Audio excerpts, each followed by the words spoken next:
So I've been asked to, before the podium discussion starts, just to say a few words about the restoration project of this extraordinary building.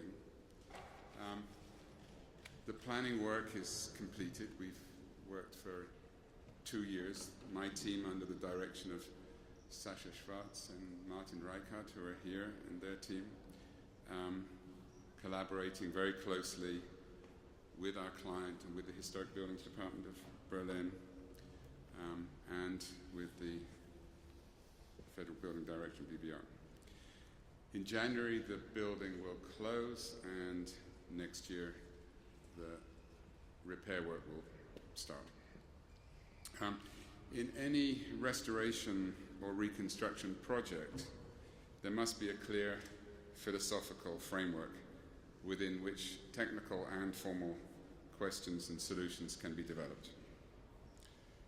The complex issues raised during discussions about repair and restoration must consider the often contradictory technical and philosophical concerns. We have to think about the original intentions of the architect, inherent defects in the design, the issue of weathering and damage, modifications in program and use, the status of any changes and alterations made to the original design. These issues must be clearly articulated and measured against each other. In the range of intervention that swings, as Mr. Fein just said, from repair to restoration and then to reconstruction, in this project we sit really quite comfortably in the repair end of the spectrum. The building has suffered no trauma, no fire destroyed it, its fabric is intact and rescuable. Having been through this process a few times, we absolutely endorse the accepted saying, it's better to repair than to restore, and better to restore than to reconstruct. What that really means is that the questions that we're faced with a repair are much simpler than those when reconstruction is involved. In comparison to other projects that we've worked on, the intellectual and emotional issues are quite reasonable. We don't have to struggle with the enormous loss of material that confronted us with the Neue Museum, nor do we have to deal with the complex and contaminated history that confronts us with the Haus der Kunst in Munich, nor do we have to sift between the layers of history and modifications on projects like the Museum's Forum opposite the Bode. The task of restoring the Neue Nationalgalerie is one that concerns the skin and bones of Mies's extraordinary building. But even this cannot be regarded from the dispassionate distance of technical solution.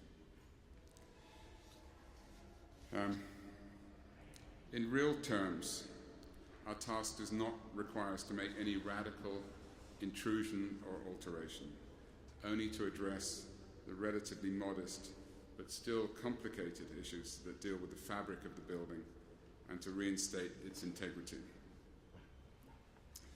We've been asked many times that if it's our intention to do such invisible work, why are we attracted to it? In a press conference here a few weeks ago, someone said, Mr. Chipperfield, you've done Neues Museum, you're doing Haus der Kunst, now you're doing this. Is this really interesting? And it was a good question, and I would have to say it is fascinating. I'll try and explain why I think restoration work is so interesting, even to architects that have ambitions and pretensions to do new buildings. So my answer to that would be, in a way, of course, we can say that it is an honor to work on this building. It's a fantastic responsibility. We could even quietly say that we don't trust anybody else to do it. We can also profess our deep, profound appreciation for the building itself, which, by the way, I think is a critical component of working on another architect's work. You have to love the building, and in this case, we do. So what is the other fascination or motivation? And I would say that and this is something we really also experienced in Neues Museum, and also it's something that we're engaged with the Haus der Kunst in Munich, the possibility to discuss and consider in an intelligent environment the real physical material of architecture. I mean, this is a really unusual and intense discussion. In what we might call normal architectural practice, the architect is often fighting alone for physical and material ideas, and ideas of substance that are difficult to describe. The design team is normally isolated and with little evidence. You don't really, you can try to explain the physical qualities of a building, but it's quite difficult to promise them. The architect must fight against the more obvious forces of money, time, deliverability. Image is much easier to discuss than substance, and it's no accident that contemporary architecture tends towards form over substance, skin but not bones. So I think we've really enjoyed in these projects, and I would also would say that this discussion, there is a high level of discussion possible in Germany. These things do mean something, and I think our experience discussing Neues Museum, discussing National Gallery, bring us into very intense and interesting discussions about architecture that are not so easy to find space for when we talk about new projects. The ability to consider so carefully with others, and that it becomes an accepted discussion. If you're designing a building, it becomes a sort of architect's obsession about materiality. The client can be, will listen and can be sympathetic, but it tends to be a solitary debate. And what's interesting when we work on a project like this, it's a common concern. So when you find a group of people discussing how do we insulate better Mies's window frames, and that subject becomes a considered and intelligent and shared concern, then we have discussions about architecture, about the meaning of architecture, about the substance of architecture, which don't happen that often and do happen in these times. So just as an explanation, this is the range of options. Well, this is the spectrum from the existing condition of this facade on this floor, where the building struggles tremendously with thermal isolation and expansion. Many of the problems of this room come from that detail. But the detail itself is absolutely beautiful. This is the problem for the restoration of this building, is that there is no gap, there is no space, there's no forgiveness here. At least in a 19th century building, you could stuff a bit of insulation in somewhere, I suspect, or there's a bit of space where you could resolve things. If you look at the section, which is literally a cut through the corner, and the typical mullion and the reinforced mullion, there is nothing. I mean, that is everything, and that's the essence of Mies's work. It's so elemental.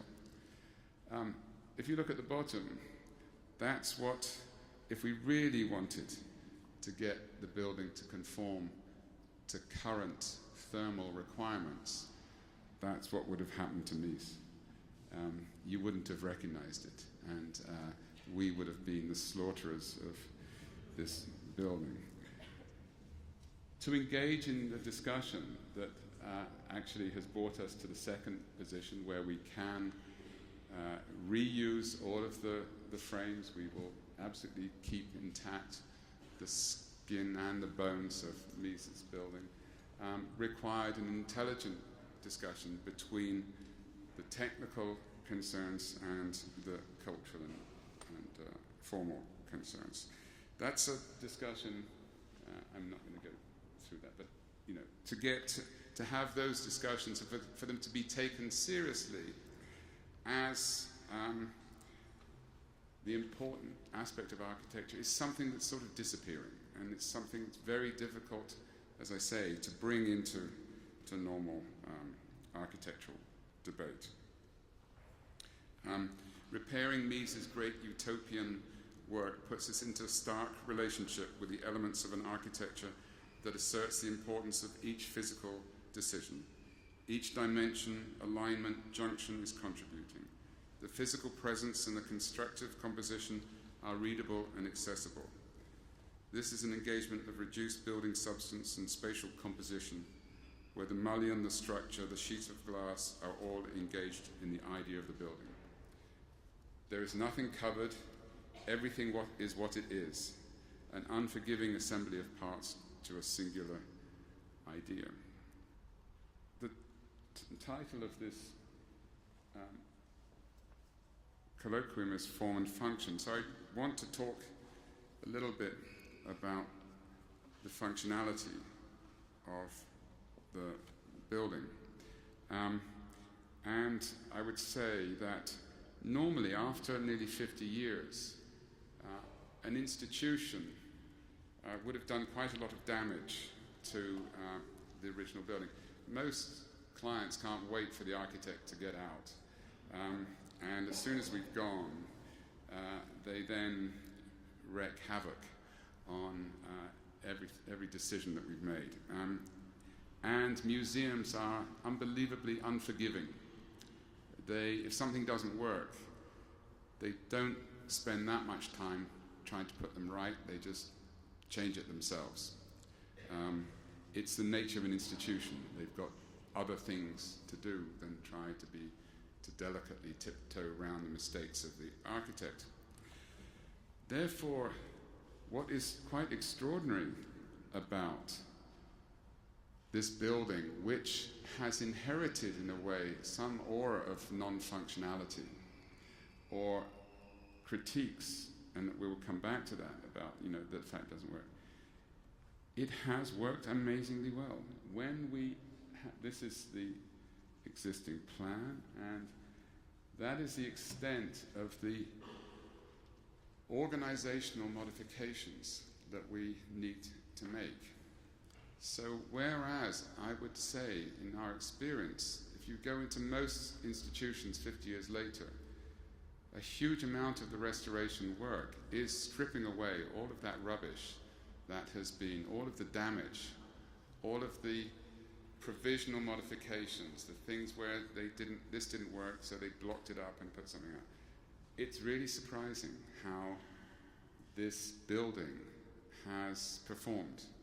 And actually, what we're doing is we are moving the bookshop, which doesn't sit comfortably. We're moving the garderobe, and we're adding some plant space in order to free up those spaces. That's a pretty modest cleaning up and solution of contamination of a building that doesn't work. I mean, clearly something worked quite well in these 50 years. I'm going to go back to the first images because the functionality, it has been discussed so often that this was a museum that didn't work, and I think a lot of that criticism was aimed at this room, and I'll come back to that. But because it was conceived as a changing exhibition space, it didn't make things easy. But if we go, I'll come back to it. So if we go downstairs,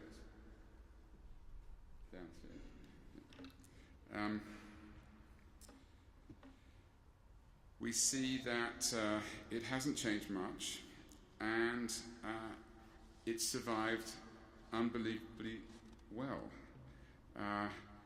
And against all other discussions, it's a museum that works incredibly comfortably. Issues of orientation are very straightforward. There's a clear circulation. There's a clear orientation. Daylight is provided by the big window to the garden. All sorts of things. I mean, every museum that we work on, the interplay between clear planning, clear orientation, the presence of daylight in a way that doesn't make difficulties for exhibition. These things are all there and seem to work very well.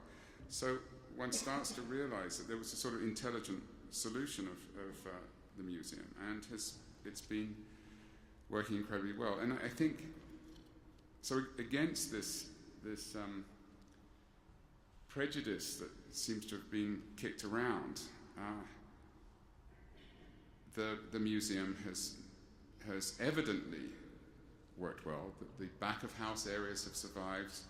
They need to be tidied up, but they're clear. The building has not suffered great changes. And in this discussion about functionality, it seemed to me that one of the qualities of Mies's work is that there's a certain loose fitness about it. I think there's a clear authority of the building. In terms of its functionality, spaces are clear and well organized, and probably with a certain looseness. What do I mean by that?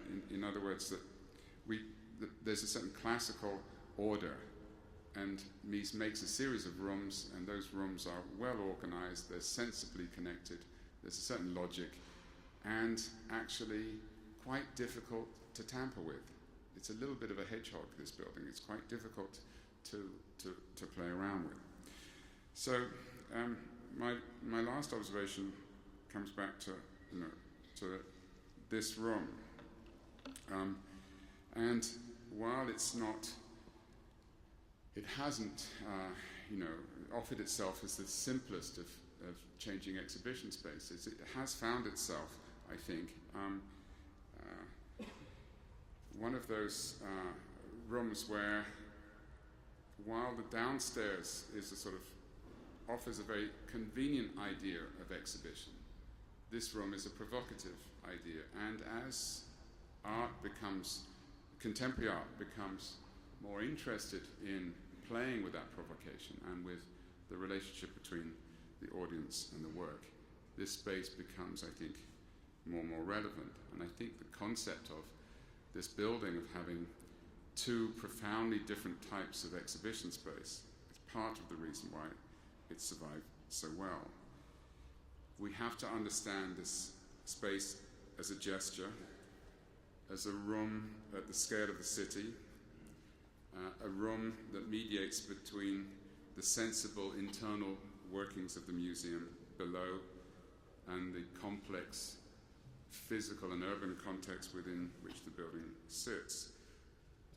This is the ultimate expression of Mies's idea of non-specific space, not defined by function, but by purpose.